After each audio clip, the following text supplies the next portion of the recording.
Allora, buongiorno a tutti. Ringrazio molto per questo invito, sono veramente molto contento e anche piuttosto emozionato di parlare a questo consesso e con tutti quelli che ci seguono da casa. Io sono nato nel 1971, che come sapete è un anno importante per questo convegno, ecco, l'anno della morte di Stravinsky. E vorrei parlarvi della mia prospettiva, per questo ho intitolato il mio intervento una riflessione personale, perché io non sono esattamente un musicologo, sono un compositore, nonostante ormai da una ventina d'anni, sì, esattamente 20 anni, conduco una trasmissione su Radio 3 che si chiama Radio 3 Suite, che mi ha permesso di entrare a contatto con molti studi di musicologia e anche con il lavoro di molti colleghi compositori. E quindi vorrei condividere con voi alcune riflessioni su quella che secondo me è la eredità di Stravinsky per i compositori di oggi. Compositori che appunto nati negli anni 60 in poi hanno vissuto le polemiche musicologiche, le diatribe con Boulez, così in maniera abbastanza indiretta, non certamente da protagonisti, ma come un fatto assolutamente storicizzato. In effetti, qui a Venezia, lo ha già ricordato molto bene Sandro Cappelletto, Stravinsky, ma in Italia in generale, Stravinsky era uno dei compositori forse più famosi, come è stato anche sottolineato nell'introduzione. Racconta Robert Kraft in una conversazione alla radio che proprio quando arriva nel 1951 Stravinsky qui per il Rake's Progress, a Milano, secondo Robert Kraft, 100.000 persone si erano radunate per vedere Stravinsky, per chiedere autografi, e il compositore stesso era non esattamente imbarazzato, perché a lui piaceva molto il successo, però quantomeno sorpreso di tutto questo successo che egli aveva avuto come persona, sicuramente maggiore in Italia di quanto egli non ne avesse in America, dove viveva. Per quanto riguarda la presenza qui in Biennale, il Boulez, no? Nel celebre epistolario, Robert Kraft scrive un articolo veramente caustico in cui rivela l'epistolario fra Boulez e Stravinsky. Anche a proposito di treni, no? La composizione scritta qui per la Biennale di Venezia, che poi qui alla Biennale fu un grande successo, o almeno così pare, quando fu fatta a Parigi per il Domaine Musical fu un emerito fiasco. L'emerito fiasco fu attribuito da Stravinsky alla scarsa preparazione dei musicisti curata da Boulez. Boulez non, almeno a quanto dice Robert Kraft, non chiese mai scusa per quello che era successo. Fra i due, come veniva ricordato prima, giustamente poi nacque un'amicizia, nacque una frequentazione, anche se, cito ancora dall'articolo di Robert Kraft, dopo aver citato tutte le lettere, tutti i vari passaggi che ci sono stati, alla fine c'è una lineetta e due linee, due righe che dicono alla morte di Stravinsky, Boulez ha dichiarato che la sua opinione su di lui non era mai cambiata dal 1949. Così, veramente sembrava levarsi un sassolino dalla scarpa Robert Kraft con quell'articolo. Nel considerare Stravinsky, io vorrei, forse è inutile che lo ricordo ai qui presenti, che sanno bene ciò di cui sto parlando, però magari per chi ci segue da fuori può essere utile velocemente ricapitolare che Stravinsky la parabola musicale di Stravinsky, soprattutto in relazione alle composizioni veneziane, alle composizioni seriali, è stata letta come una parabola in un certo senso obbligata. Milton Babbitt, compositore americano, dice che a un certo punto Stravinsky si è reso conto della necessità di abbracciare la dodecafonia. E anche Taruskin, che è il musicologo che ha riportato Stravinsky alle tradizioni russe, unificando tutta la sua produzione da un altro punto di vista. Anche Taruskin nota che in fondo questa visione di Babbitt era la visione condivisa sia durante la vita di Stravinsky, sia soprattutto dopo la morte di Stravinsky. Al punto che anche Roman Blood, quando scrive il suo saggio su Stravinsky era ancora in piena attività, scrive cose abbastanza simili, cioè che tutti i passi dopo la carriera di un libertino sono dei passi di avvicinamento progressivo alla rivelazione dodecafonica che al termine del tutto, diciamo in termini di questa progressione dialettica, che secondo loro è la storia, doveva rivelare il mondo dell'avvenire. Ed è sorprendente Però è stato per me sorprendente leggere che anche nel 2004 o il 2005, mi pare, quando viene pubblicato un bellissimo saggio di Roman Blood sulla saga della primavera, illuminante da molti punti di vista, in cui ricorda, fa notare che, ad esempio, la genesi del famoso tema della saga della primavera, quel re si missi, deriva da un arrangiamento che Stravinsky aveva fatto dei canti del Battagliere del Volga a Roma, mentre si trovava con Diaghilev per fare Feu d'artifice con Balla, e quello evidentemente gli aveva risuonato nella testa al punto tale da fargli venire, probabilmente suonando al pianoforte, il tema con cui si aprono, cioè la transizione dal primo alla seconda scena della saga della primavera. Ecco, anche con rivelazioni di questo genere, però poi Vlad rintraccia la struttura della saga della primavera, il libro si chiama Architettura di un capolavoro, rintraccia la struttura della saga della primavera secondo principi seriali, principi di inversione, retrogradazione, trasposizione, applicando ex post un tipo di tecnica musicale che Stravinsky certamente ha utilizzato, perché si tratta di tecniche di uso comune, diciamo, e che però risalgono per Vlad già da allora.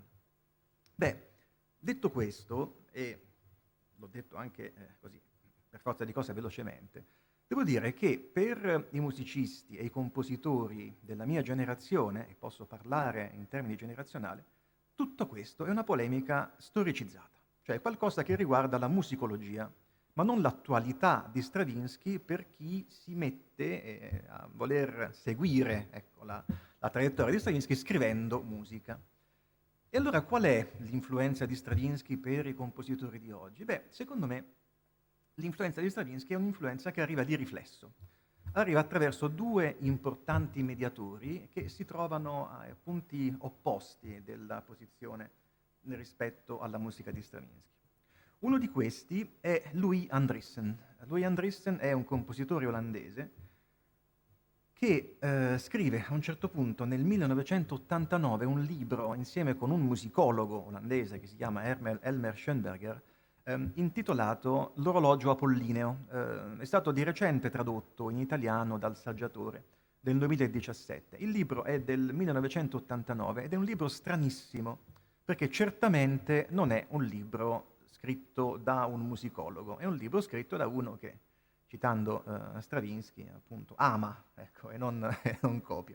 È un libro nel quale ci sono tantissimi spunti, molti anche violentemente eccentrici rispetto alla scrittura di Stravinsky, altri nei quali si suggeriscono cose in maniera piuttosto artefatta e surrettizia, che hanno fatto pensare, ad esempio, che Stravinsky sia stato arrestato a Boston dopo aver manomesso l'inno nazionale americano. Non so se conoscete questa storia.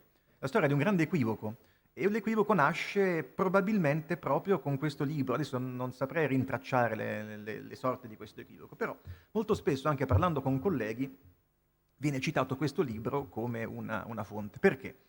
Perché in questo libro a un certo punto c'è un capitolo nel quale si parla di un tema secondo me molto importante per i compositori di oggi, e cioè il titolo in inglese No Copyright Infringement Here, cioè nessun problema di copyright qui. E si racconta di quando Stravinsky, trovandosi a Boston, abbia fatto eseguire un suo arrangiamento dell'inno americano, salvo poi essere ripreso da un poliziotto dicendo che c'è una legge in America che impedisce di manomettere la proprietà pubblica e dunque l'inno americano non poteva essere riscritto da Stravinsky perché era una proprietà pubblica, e ha ritirato le parti dal concerto. Ha cambiato un accordo, sì, un accordo di settima maggiore, esatto. Re, mi, fa, sul fa c'è un accordo di settima maggiore. Quello però era già sufficiente per la protesta. E questo è l'evento storico. Viene presentato però questo evento con una bella illustrazione di Stravinsky che ha una foto della polizia con un cartello lì, il che ha fatto pensare per tantissimi anni che si fosse trattato di una foto identificativa successiva a questo evento. In realtà no, non è questo, cioè sono due cose che non c'entrano niente l'una con l'altra. L'evento è successo, la foto ovviamente è vera, ma non sono in relazione. La foto è dell'ingresso di Stravinsky negli Stati Uniti, dove gli hanno fatto la fotografia identificativa con la data, in effetti, in cui lui è entrato negli Stati Uniti. Però ecco, messe così accostate hanno fatto pensare che fossero in evidenza. Quindi per questo dico, non è un libro da musicologi, per musicologi. È un libro molto divertente anche a tratti su Stravinsky. E questo libro però risolve, secondo me, vari problemi, fra cui questo. Stravinsky è il più grande compositore del mondo, al pari di Beethoven e di Bach, ma mentre di Beethoven, che so, la Messa Solemnis, di Bach, l'offerta musicale vengono considerati dei capolavori sommi, di Stravinsky le ultime opere erano considerate delle opere così derivative, come di uno che avesse perso la vena invece innovativa, la vena artistica, che invece era presente nelle opere del periodo russo. Bene, insieme, molto prima di Taruskin, perché Taruskin scrive il suo libro sulle tradizioni russe nel 1996, invece il libro di Andriessen e di Elmer Schönberg è del 1989, molto prima di Taruskin loro riescono a unificare sotto un'unica matrice autoriale le varie fasi di Stravinsky. E le unificano in modi sempre originali, sempre inventivi, ma c'è una citazione interessante da quel libro, citazione di Stravinsky, che però non so, non essendo un musicologo, non ho fatto ricerche, non so da dove viene, cioè è una citazione di Stravinsky, loro non citano la fonte, io non sono riuscito a ritrovarla. Ma dice Stravinsky, in quel libro, il mio nome è un nome che in russo suona come un aggettivo, perché se fosse un sostantivo dovrebbe essere Stravinsk. Invece avere la Y vuol dire che è un'aggettivazione, e io quindi sono un compositore che stravinskizza tutto, cioè aggettiva tutto, aggiunge, ecco, come un aggettivo a qualcosa. Beh, il punto che tirano fuori Andriessen e Elmer Schönberger, ed è quello di cui vorrei discutere adesso, è la assoluta attualità di questo atteggiamento di Stravinsky, cioè il fatto che si possa scrivere musica aggiungendo un aggettivo determinativo a una musica già esistente. E Andriessen lo fa con la Sinfonia di Salmi di Stravinsky. Vorrei farvi sentire un breve estratto, ovviamente della Sinfonia di Salmi per cominciare, per capire a cosa mi riferisco. Vediamo se funziona, dovrebbe.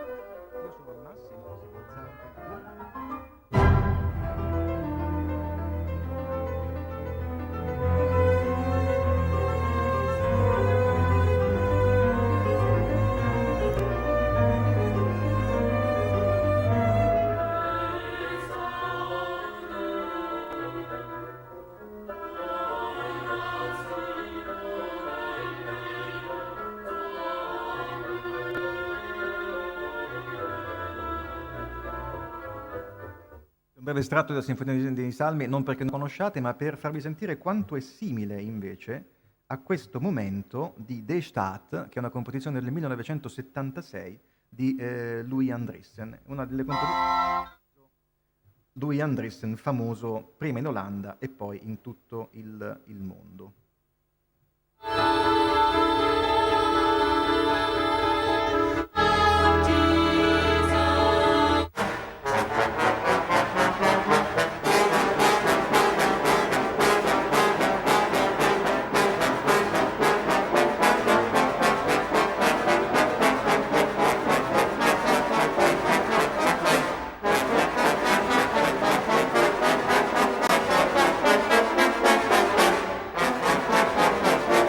Del pezzo, dopo l'introduzione sentite che succede.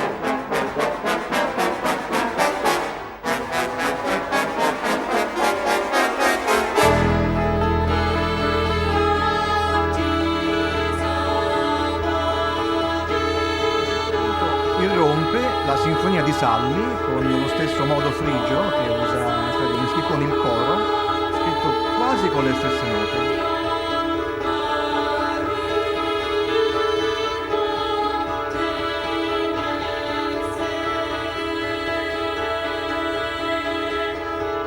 La disposizione strumentale che sceglie Andriessen è abbastanza simile a quella di Sinfonia di Salmi, ci sono pochi archi, intanto è un ensemble, non è un'orchestra, ci sono pochi archi, ci sono strumenti a percussione, appunto No, sì, sono strumenti a percussione, ma sono soprattutto arpe e chitarre elettriche e basso elettrico, che danno quel suono molto simile ai pianoforti di Stravinsky, ma rivisitato ovviamente nel 1976, e uno sterminio di strumenti a fiato, soprattutto di ottoni, e c'è questo coro. Louis Andriessen dichiaratamente si mette sulla sommità di Stravinsky, lo fa non per rendere omaggio a Stravinsky, non per imitare, ma per sussumere questo linguaggio di Stravinsky per i suoi fini espressivi. Cioè Stravinsky cavalca, ecco, un linguaggio preesistente, già connotato, che è lo Stravinsky neoclassico, per ottenere un effetto di convinzione nei confronti del pubblico. De Staat è, come in olandese si dice, la Repubblica, il testo è di Platone, e Andriessen parla di come deve essere la musica secondo Platone. Abbastanza simile anche alla prospettiva di Stravinsky in Sinfonia di Salmi, che si rifaceva alle teorie di Maritain, di quello che doveva essere la musica come servizio della religione, un argomento complesso e anche molto sfaccettato, sui quali magari Susanna Pasticci potrà dire cose ben più sensate delle mie. Ma quello che su cui volevo puntare oggi è mettere in evidenza come arrivino degli influssi stravinskiani da fonti del tutto inaspettate, del tutto inattese. Un altro parallelo per un'altra composizione di quegli stessi anni è ovviamente questa.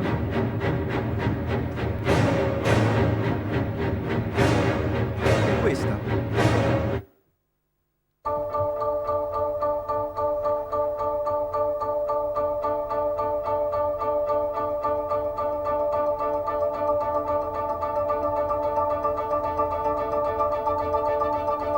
L'inizio di Music for 18 Musicians di Steve Reich, 1976, dove viene polarizzato quello che Olivier Messiaen tira fuori nella sua analisi importante di Stravinsky come la grande liberazione del ritmo. Dice Olivier Messiaen, in quel passaggio di Igor Stravinsky, della saga della primavera, il ritmo viene liberato come parametro e diventa un personaggio, un carattere musicale, al pari di melodia e al pari di armonia. Venendo a Messiaen, velocemente, negli anni 50 Boulez, più volte ricordato prima, scrive quell'articolo su Schoenberg, appunto Schoenberg è morto, al quale l'anno dopo, nel 1953, risponde con Stravinsky demeure, cioè Stravinsky rimane. Ed è la celebre analisi di Pierre Boulez sulla saga della primavera, a sua volta mutuata dal suo professore Messiaen. L'analisi di Messiaen non era molto famosa al tempo di Boulez, i musicologi li hanno comparati, hanno visto che c'è un grande prestito, diciamo così, di Boulez nei confronti dell'analisi di Messiaen. Dice Messiaen, abbiamo qui per la prima volta nella storia della musica d'arte un ritmo, un puro carattere, un puro tema ritmico, una speciale divisione del tempo che porta con sé un peso tematico, che viene data all'ascoltatore attraverso dei suoni che sembrano quasi rumori. Queste sono le parole di Messiaen. Questo atteggiamento per la musica come un fenomeno che favorisce il tempo a discapito degli altri parametri è qualcosa che non si era mai sentito prima. Il disprezzo del suono, la strage, l'uccisione dell'armonia e della melodia era necessario per la rinascita del ritmo. Messiaen fa quella sua analisi molto puntuale del ritmo della saga della primavera, nel quale dice che ci sono tre caratteri, tre personaggi, uno che colpisce, uno che è colpito e un altro che rimane fermo. Lo fa, ad esempio, nell'analisi dell'ultimo movimento, in cui ci sono dei pattern che si spostano e degli altri pattern che rimangono fissi. Anche qui questa analisi porta Messiaen, lo vedremo velocemente, e poi Boulez, su una strada percorsa da gran parte della musica d'arte di quel tempo, cioè la strada dell'isolamento del ritmo, dell'elemento ritmo, dalla sua caratteristica di pulsazione, per cui il ritmo diventa semplicemente l'ordine del movimento. Questo ordine del movimento non è più legato ad un ritmo di danza, ad una regolarità, ma invece è legato alla unione, alla giustapposizione e al raggruppamento diverso di piccoli elementi ritmici. Sembra che Boulez negli esami di ammissione di direzione d'orchestra ad Darmstadt o nei suoi seminari di direzione d'orchestra chiedesse ai giovani direttori di battere vari tempi, quindi su una pulsazione di contare 4, di contare 5, 1, 2, 3, 1, 2, 3, 1, 2, 3, 4, 5, 1, 2, 3, 4, 5 e via così. Semplice, chiunque abbia fatto un corso di solfeggio lo sa fare. E poi facesse il contrario, avesse una pulsazione così, veloce, e chiedesse di raggruppare in 4, in 5, quello è molto più complesso perché non appartiene al nostro modo di pensare la musica, appartiene piuttosto al modo indiano oppure africano della musica. Beh, allora questa idea dell'avere alcuni moduli che rimangono fissi ed altri che si muovono ha creato quella grandissima e bellissima fioritura di musica che utilizza il ritmo come un veicolo per liberarsi dalla pulsazione. E però, presa da tutt'altra parte, è la stessa tecnica che un compositore post-minimalista come David Lang utilizza in un brano che è il suo manifesto, che si chiama Cheating, Lying, Stealing. Ascoltate qui.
E via discorrendo. Tutto questo pezzo è basato su un pattern ritmico che viene pian piano allungato, ristretto. Alcune parti di questo pattern rimangono fisse, altre variano. È esattamente la stessa tecnica di Messiaen, molto semplificata ovviamente, perché Messiaen e Boulez hanno portato questa tecnica verso una assoluta e bellissima complessità. Ma David Lang ha un altro intento. E vengo a definire quella che secondo me è davvero il lascito di Stravinsky per i compositori della mia generazione, penso. Non è più un discorso appunto di inverare o meno il destino dodecafonico, è invece un discorso di relazione con le tradizioni. Le tradizioni intese nel senso di Tarushkin come la tradizione russa nel caso di Stravinsky. C'è non so se l'avete mai sentito, la versione del Pokrovsky Ensemble di Le Noces di Stravinsky. È incredibile, il Pokrovsky Ensemble non è un ensemble di musica classica, è un ensemble di musica popolare russa. E hanno interpretato nota per nota le nozze di Stravinsky, facendolo sembrare davvero un canto popolare russo, cosa che Stravinsky non aveva nessuna intenzione di fare, perché non ci sono citazioni di canti popolari nelle nozze. Eppure sembra davvero qualcosa che sia nato proprio lì. E qual è il discorso? Oggi siamo in un mondo nel quale, grazie alle comunicazioni, grazie all'accessibilità delle informazioni, il passato, la storia della musica pesa come un macigno. E se si prende questo macigno come un peso, questo può inibire qualsiasi forma di creazione artistica. Perché? Perché siccome non esiste nessuna cosa come un linguaggio privato, se un artista di qualsiasi genere vuole inventare qualcosa di radicalmente nuovo, nel mondo oggi interamente connesso, rimane confinato al solipsismo. Se invece ci si rimane dentro, ecco, questa tradizione, si rimane impossibilitati a muoversi, perché i capolavori sono tanti. E allora, la soluzione secondo me la mostra Stravinsky con il monumento Pro Gesualdo, con l'Histoire du Soldat, con le Noces, con la Sagra della Primavera, con l'Ebony Concerto, anche con la sua reinvenzione della dodecafonia, cioè il passato si può combattere reinventandolo.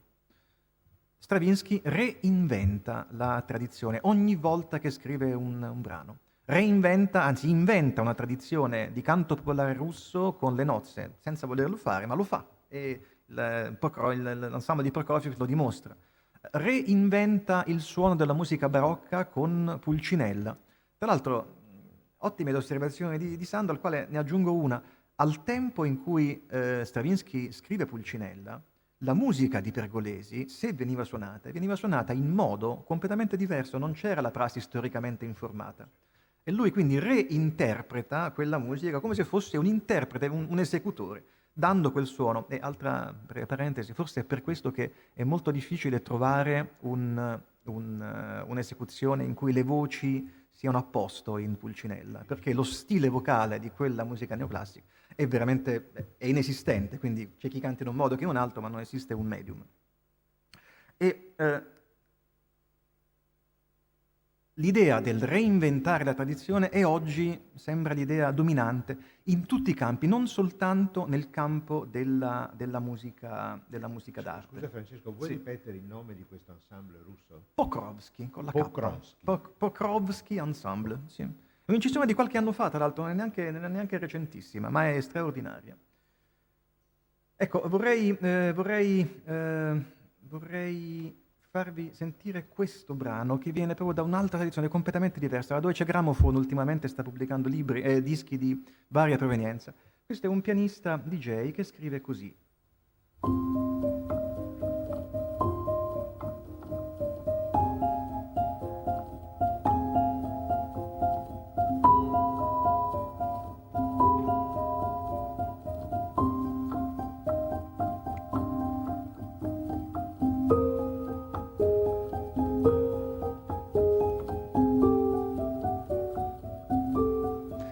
Si riconosce ovviamente la fonte e siccome la fonte è così nota, si riconosce anche qual è il lavoro sottilissimo che si sta facendo su questa fonte. Questo è esattamente, ma veramente la stessa cosa che Stravinsky fa con il Monumentum pro Gesualdo, la stessa cosa che aveva fatto con Pulcinella. È come dire, uscito dalla porta e rientrato dalla finestra, come si usa dire nel linguaggio popolare. Forse chi fa operazioni di questo genere non è perfettamente consapevole della polemica musicologica, della storia, quello che volete, ma nel nostro mondo questo gioco di riflesso su Stravinsky è quello che secondo me è il più fecondo per i musicisti che oggi si trovano a fare della musica. La possibilità di muoversi liberamente nella tradizione, non copiandola, non prendendola, non assumendone le sorti, come si diceva nel tempo della musicologia adorniana, per cui bisognava farsi carico del passato per veicolarlo verso il futuro, ma semplicemente mostrando un percorso alternativo, una reinvenzione di una piccola parte della tradizione che costituisce quel segno distintivo probabilmente della nostra epoca, e credo che questo segno distintivo sia eminentemente stravinskiano. Vi ringrazio dell'attenzione.